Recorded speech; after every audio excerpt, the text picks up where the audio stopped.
ನಮಸ್ಕಾರ ಮಕ್ಕಳೇ, ಇದು ಗಣಿತ 10ನೇ ತರಗತಿ ಭಾಗ 10ನೇ ತರಗತಿ ಗಣಿತ ಭಾಗ 2 ಅಧ್ಯಾಯ 8 ತ್ರಿಕೋನಮಿತಿಯ ಪ್ರಸ್ತಾವನೆ.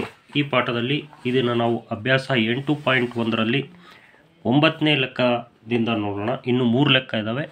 ಹಿಂದಿನ 2 ವಿಡಿಯೋಗಳಲ್ಲಿ ನಾವು 8ನೇ ಲೆಕ್ಕದವರೆಗೆ ಮಾಡಿದ್ವಿ. ಆ 2 ವಿಡಿಯೋಗಳ ಲಿಂಕ್ಗಳನ್ನು ನಾನು ಡಿಸ್ಕ್ರಿಪ್ಷನ್ ಬಾಕ್ಸ್ನಲ್ಲಿ ಕೊಟ್ಟಿರ್ತೇನೆ, ನಿಮ್ಗೆ ಬೇಕಂದರೆ ನೋಡ್ಕೋಬೋದು ಮಕ್ಕಳೇ. ಈಗ 9ನೇ ಪ್ರಶ್ನೆ ಓದೋಣ. ತ್ರಿಭುಜ ಎ ಬಿ ಸಿಯಲ್ಲಿ ಕೋನ B is equal to 90 degree, tan A is equal to root 3ನೇ ಅಂದರೆ ಸ್ಕ್ವೇರ್ ರೂಟ್ ಆಫ್ 3ನೇ 1 ಆದರೆ sine A cos C plus cos A sine C, cos A cos C minus sine A sine C ಯ ಬೆಲೆ ಕಂಡುಹಿಡಿಯಿರಿ. ಈಗ ತ್ರಿಭುಜ A B C ಇಲ್ಲಿ 90 degree ಇದೆ, ಅಂದರೆ ಲಂಬಕೋನ ತ್ರಿಭುಜವನ್ನು ನಾವು ಹೇಳ್ಕೊಳ್ಳೋಣ. ಒಂದು ಕಚ್ಚಾ ಚಿತ್ರವನ್ನು ಹಂಗೆ ಕೈಯಲ್ಲಿ ಹೇಳ್ಕೊಳ್ಳೋಣ. ಬಿನಲ್ಲಿ ಇದು 90 ಡಿಗ್ರಿ ಇಲ್ಲಿದೆ. ಈಗ ಟ್ಯಾನ್ ಎ ಅಂತ ಅಂದರೆ ನಾವು ಯಾವುದೇ ಒಂದು ಕೋನ ತಗೊಂಡ್ರೆ ಟ್ಯಾನ್ ಎ ಅಥವಾ ಸೈನ್ ಎ ಅಥವಾ ಕಾಸ್ ಎ ಅಂತ ತಗೊಂಡ್ರೆ ಅದು ಲಘು ಕೋನವಾಗಿರುತ್ತೆ, ಇಲ್ಲಿ ಲಂಬಕೋನ ತಗೊಳೋದಿಲ್ಲ. ಹಾಗಾಗಿ ಎ ಕೋನ ಇದು. ಇಲ್ಲಿ ಟ್ಯಾನ್ ಎ ಅಂದರೆ ಮುಂದೆ ಅಭಿಮುಖ ಬಾಹು ಮೇಲೆ ಕೆಳಗೆ ಪಾರ್ಶ್ವಬಾಹು ಇರುತ್ತೆ. ಹಾಗಾಗಿ ಮೇಲೆ ಅಭಿಮುಖ ಬಾಹು ಕೆಳಗೆ ಪಾರ್ಶ್ವಬಾಹು ಅಂದರೆ ಮೇಲೆ ಅಭಿಮುಖ ಬಾಹು 1 ಇರೋದ್ರಿಂದ ಇಲ್ಲಿ 1 ಅಂತ ಕೊಟ್ವಿ. ಅಂದರೆ ಬಿ ಸಿನ ಅಳತೆ 1, ಪಾರ್ಶ್ವಬಾಹು ಸ್ಕ್ವೇರ್ ರೂಟ್ ಆಫ್ 3 ಆಗುತ್ತೆ.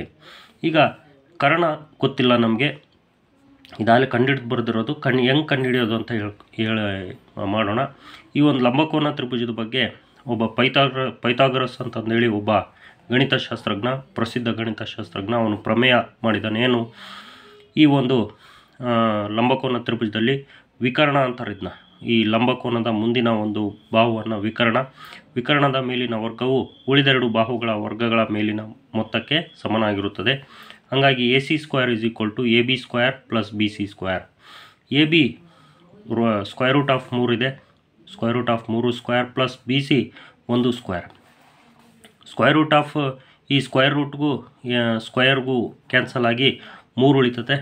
1 ಸ್ಕ್ವೇರ್ ಅಂದರೆ ಒಂದೇ ಬರುತ್ತೆ. 3 1 4 ಆಯಿತು. A C square is equal to 4.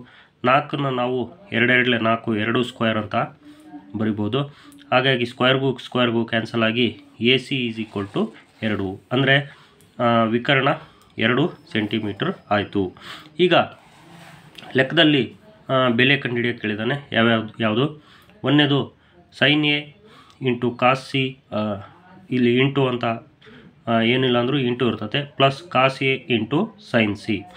ಈಗ ಸೈನ್ ಎ ಅಂದರೆ ಮುಂದೆ ಅಭಿಮುಖ ಬಾಹು ಕೆಳಗೆ ವಿಕರ್ಣ, ಮುಂದೆ ಅಭಿಮುಖ ಬಾಹು ಕೆಳಗೆ ವಿಕರ್ಣ, ಅಲ್ಲ ಮೇಲೆ ಅಭಿಮುಖ ಬಾಹು ಕೆಳಗೆ ವಿಕರ್ಣ 1/2 ಅಂತ ಆಗುತ್ತೆ.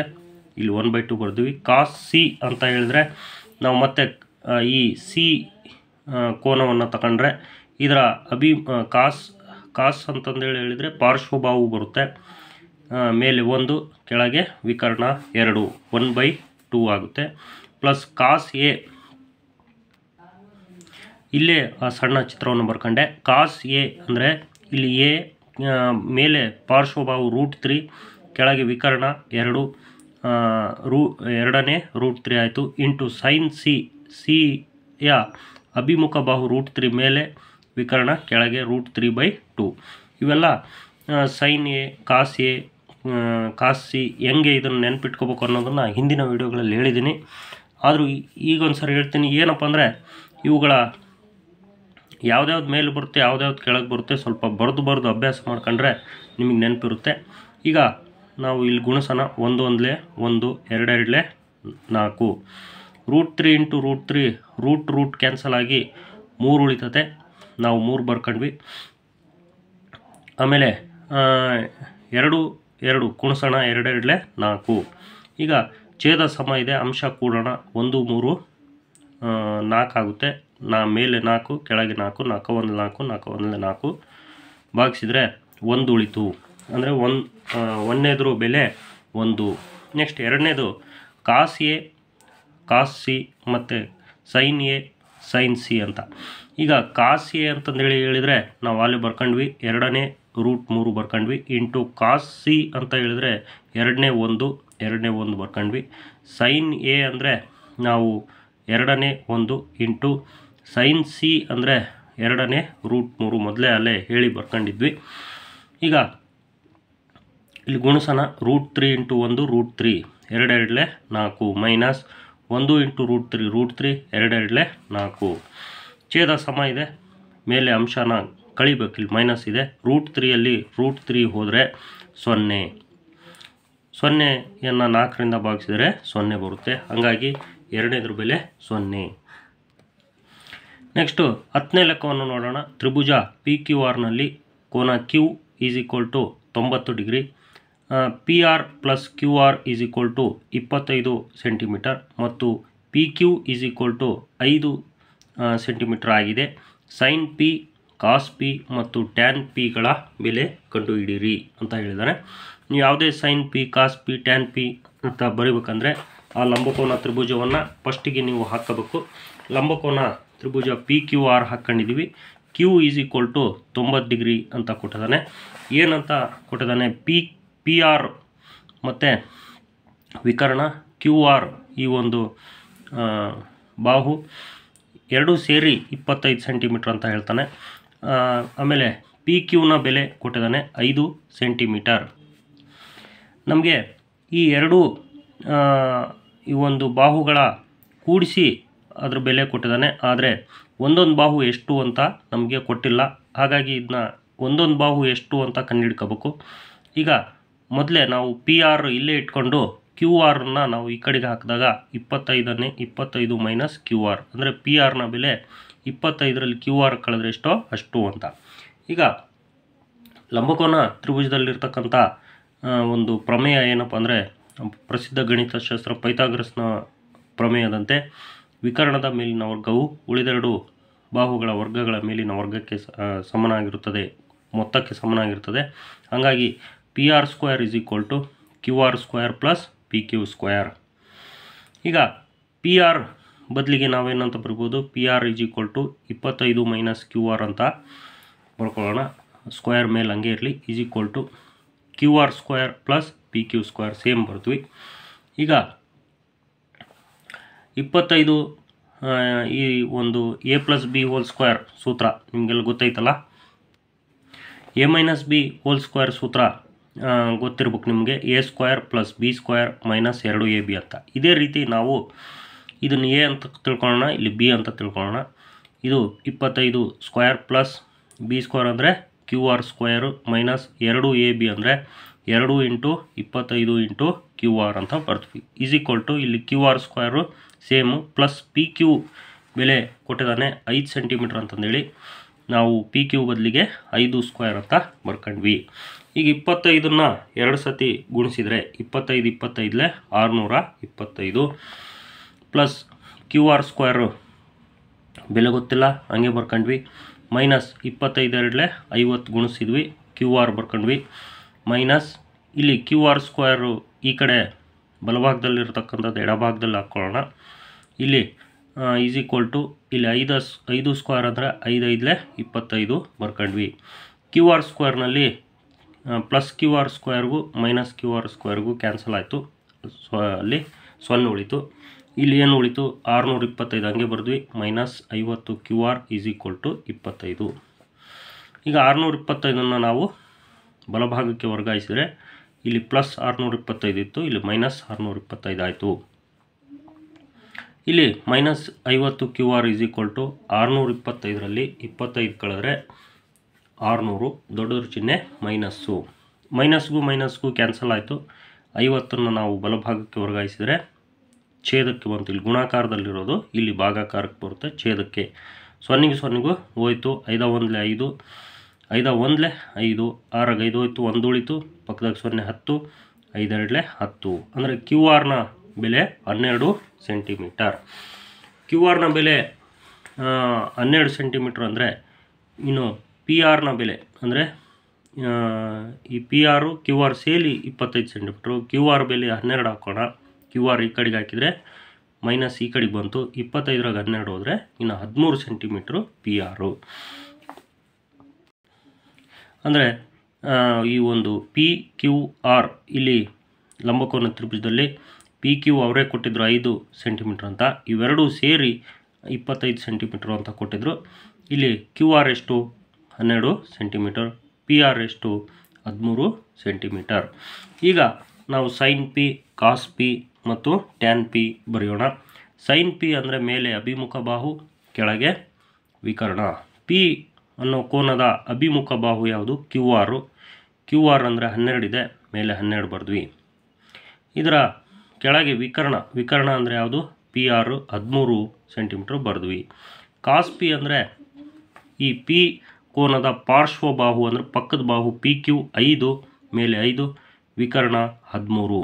ನೆಕ್ಸ್ಟ್ ಟ್ಯಾನ್ ಪಿ ಅಂದರೆ ಮುಂದೆ ಅಭಿಮುಖ ಬಾಹು ಇರೋದು 12, ಕೆಳಗೆ ಪಾರ್ಶ್ವ ಬಾಹು 5, 5ನೇ 12. ನೆಕ್ಸ್ಟ್ 11ನೇ ಪ್ರಶ್ನೆ ಓದೋಣ. ಈ ಕೆಳಗಿನ ಹೇಳಿಕೆಗಳು ಸರಿಯೇ ಅಥವಾ ತಪ್ಪೇ ತಿಳಿಸಿ ನಿಮ್ಮ ಉತ್ತರವನ್ನು ಸಮರ್ಥಿಸಿ ಅಂತ ಹೇಳಿದೆ. 5 ಹೇಳಿಕೆಗಳು ಕೊಟ್ಟಿದ್ದಾನೆ. 1ನೇ ಹೇಳಿಕೆ ಓದೋಣ. ಟ್ಯಾನ್ ಎ ಬೆಲೆಯು ಯಾವಾಗಲೂ 1ಕ್ಕಿಂತ ಕಡಿಮೆಯಾಗಿರುತ್ತದೆ. ಈ ಹೇಳಿಕೆ ಟ್ಯಾನ್ ಎ ಬೆಲೆಯು ಯಾವಾಗಲೂ 1ಕ್ಕಿಂತ ಕಡಿಮೆಯಾಗಿರುತ್ತದೆ ಅನ್ನೋದು ತಪ್ಪು. ಯಾಕಂದರೆ ಟ್ಯಾನ್ ಎ ಅಂದರೆ ನಮಗೆ ಯಾವುದು ಅನುಪಾತ, ಅಭಿಮುಖ ಬಾಹು ಮೇಲೆ, ಕೆಳಗೆ ಪಾರ್ಶ್ವ ಬಾಹು. ಅಭಿಮುಖ ಬಾಹು ಪಾರ್ಶ್ವ ಬಾಹುಗಿಂತ ಕಡಿಮೆ ಇದ್ದಲ್ಲಿ ಮಾತ್ರ 1ಕ್ಕಿಂತ ಕಡಿಮೆ ಆಗಿರುತ್ತದೆ. ಉದಾಹರಣೆಗೆ ಇಲ್ಲೊಂದು ಲಂಬಕೋನ ತ್ರಿಭುಜ ತಗೊಂಡ್ರೆ ಇಲ್ಲಿ ಟ್ಯಾನ್ ಎ ತಗೊಂಡ್ರೆ ಅಭಿಮುಖ ಬಾಹು 3 ಇದೆ, ಪಾರ್ಶ್ವ ಬಾಹು 4 ಇದೆ. ಆವಾಗ ಇದರ ಬೆಲೆ ಅಂದರೆ ಕೆಳಗೆ ಇದು ಸಮಭಿನ್ನ ರಾಶಿ ಬಂದರೆ 1ಕ್ಕಿಂತ ಕಡಿಮೆ ಇರ್ತದೆ. ಅದೇ ಈ ಒಂದು ತ್ರಿಭುಜ ತಗೊಂಡ್ರೆ ಅಭಿಮುಖ ಬಾಹು ಜಾಸ್ತಿ, ಪಾರ್ಶ್ವ ಬಾಹು ಕಮ್ಮಿ ಇದ್ದಾಗ ಆವಾಗ ಇದು ವಿಷಮ ಭಿನ್ನ ರಾಶಿ ಬರುತ್ತೆ, 1ಕ್ಕಿಂತ ಜಾಸ್ತಿ ಅದರ ಬೆಲೆ ಆಗ್ತದೆ. ಹಾಗಾಗಿ ಈ ಹೇಳಿಕೆ ಯಾವಾಗಲೂ 1ಕ್ಕಿಂತ ಕಡಿಮೆ ಆಗಿರುತ್ತದೆ ಅನ್ನೋದು ತಪ್ಪು. ಇಲ್ಲಿ 2ನೇ ಹೇಳಿಕೆ ಓದೋಣ. ಕೋನ ಎದ ಯಾವುದಾದರೂ ಒಂದು ಬೆಲೆಗೆ secant A is equal to 5ನೇ 12 ಆಗಿದೆ ಅಂತ. ಇಲ್ಲಿ ಸೀಕೆಂಟ್ ಎ ಅಂದರೆ ಏನಂತ ತಗೊಳ್ಳೋಣ. ಸೀಕೆಂಟ್ ಎ ಅಂದರೆ 1/cos ಎ ಆಗಿರುತ್ತೆ. ಕಾಸ್ ಎ ಅಂದರೆ ಮೇಲೆ ಪಾರ್ಶ್ವ ಇರುತ್ತೆ, ಕೆಳಗೆ ವಿಕರ್ಣ ಇರುತ್ತೆ. ಅದೇ ನಾವು ಇಲ್ಲಿ 1/cos ಎ ಇರೋದ್ರಿಂದ ಇದನ್ನು ಉಲ್ಟಾ ಮಾಡಿ ಬರ್ಕೋಬೇಕು, ಕೆಳಗೆ ಪಾರ್ಶ್ವ ಮೇಲೆ ವಿಕರ್ಣ. ಈಗ ಸೀಕೆಂಟ್ ಎನ ಬೆಲೆ 5ನೇ 12 ಅನ್ನೋದು ಸರಿ ಇರುತ್ತಾ ಅಂದರೆ ವಿಕರ್ಣ 12, ಪಾರ್ಶ್ವ 5 ಅಂದರೆ ಇವೆರಡೂ ಬಾಹುಗಳು ವಿಕರ್ಣಕ್ಕಿಂತ ಕಡಿಮೆ ಇರಬೇಕು. ಪಾರ್ಶ್ವ ಬಾಹು ಕಡಿಮೆನೇ ಇದೆ, ವಿಕರ್ಣ 12 ಜಾಸ್ತಿನೇ ಇದೆ, ಹಾಗಾಗಿ ಇರಬಹುದು. ಇದು ಸರಿ ಅಂತ ಹೇಳ್ಬೋದು. ವಿಕರ್ಣ 12 ಅಂದರೆ ಬೇರೆ ಬಾಹುಗಳಿಗಿಂತ ಹೆಚ್ಚು ಇದೆ. ಜೊತೆಗೆ ಇನ್ನೊಂದು ಬಾಹು ಬಿ ಸಿ ಬಾಹುನೂ ನಾವು ಪೈಥಾಗರಸ್ನ ಪ್ರಮೇಯದ ಪ್ರಕಾರ ನಾವು ಕಂಡುಹಿಡಿದ್ರೆ 10 ಅಂದರೆ 12ಕ್ಕಿಂತ ಕಡಿಮೆ ಬರ್ತಾ ಇದೆ, 10 ಪಾಯಿಂಟ್ ಸಮಥಿಂಗ್ ಬರುತ್ತೆ, 12ಕ್ಕಿಂತ ಕಮ್ಮಿ ಬರುತ್ತೆ. ಹಂಗಾಗಿ 12 ಇರ್ಬೋದು, ಯಾಕಂದರೆ ವಿಕರ್ಣ ಜಾಸ್ತಿ ಇರುತ್ತೆ ಉಳಿದೆರಡು ಬಾಹುಗಳಿಗಿಂತ.